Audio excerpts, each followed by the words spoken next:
नमस्कार मैत्रिणींनो, स्वागत आहे तुमचं माझ्या यूट्यूब चॅनलमध्ये। तर आजची रेसिपी आहे मस्त आंब्याचं सीझन चालू आहे, कैरीचा आज मी ठेचा बनवलेला आहे।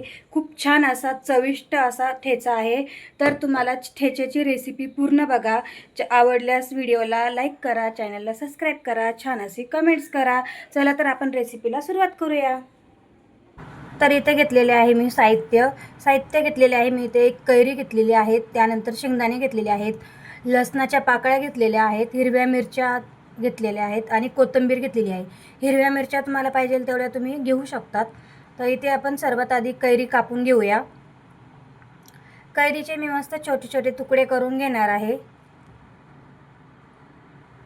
आता सध्या कैरीचं सीझन चालू आहे, त्यामुळे तोंडालाही खूप छान अशी चव येण्यासाठी अशी रेसिपी तुम्ही नक्की ट्राय करून बघा। आणि खूप छान अशी उन्हाच्या तडाक्यामध्ये आंबट खाल्लेलं खूप छान चांगलं असतं, त्यामुळे एकदा तुम्ही ही रेसिपी नक्की ट्राय करा। तर इथे माझ्या सर्व कैऱ्या कापून झालेल्या आहेत। त्यानंतर आपण मसाला वाटून घेणार आहोत। तर इथे मी मसाल्यासाठी मिक्सरचे भांडे घेतलेले आहेत, त्यामध्ये मी हिरवी मिरची, लसूण आणि शेंगदाणे हे टाकून घेणार आहे। इथे मी सर्व साहित्य एकत्रच दळून घेणार आहे। त्यानंतर मी याच्यामध्ये कैरी पण टाकून घेणार आहे। कैरी ही शेंगदाणे त्याच्यामध्येच दळून घ्यायची। मी सर्व कैरी टाकून घेणार आहे। कैरी आपली इथे सर्व टाकून झालेली आहेत मिक्सरच्या भांड्यामध्ये। त्यानंतर चवीनुसार मीठ घ्यायचं आणि मस्त बारीक असं मिश्रण वाटून घ्यायचं। त्यामध्ये मी थोडी कोथिंबीर पण टाकून घेणार आहे, कोथिंबीरीने छान चव लागते।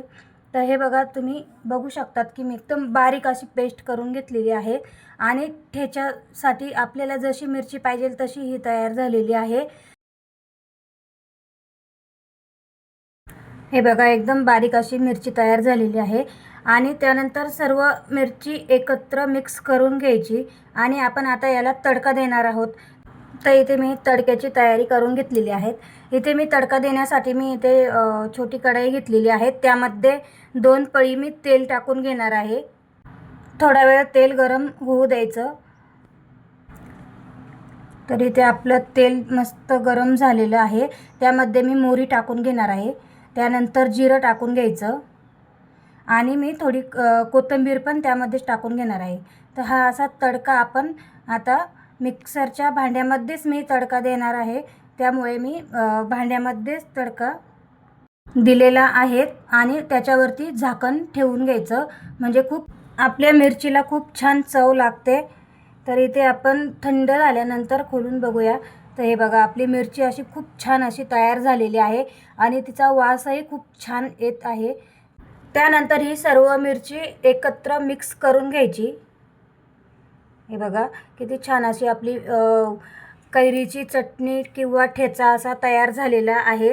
तर तुम्हाला ही रेसिपी कशी वाटली कमेंट्समध्ये नक्की सांगा। नवीन असाल तर चॅनलला सबस्क्राईब करून ठेवा, अशाच नवीन नवीन रेसिपी आपल्या नेहमी येत राहतात। आणि व्हिडिओला लाईक करायला विसरू नका। आणि उन्हाळ्यामध्ये अशी चटणी एकदा नक्की बनवून बघा, खूप छान लागते।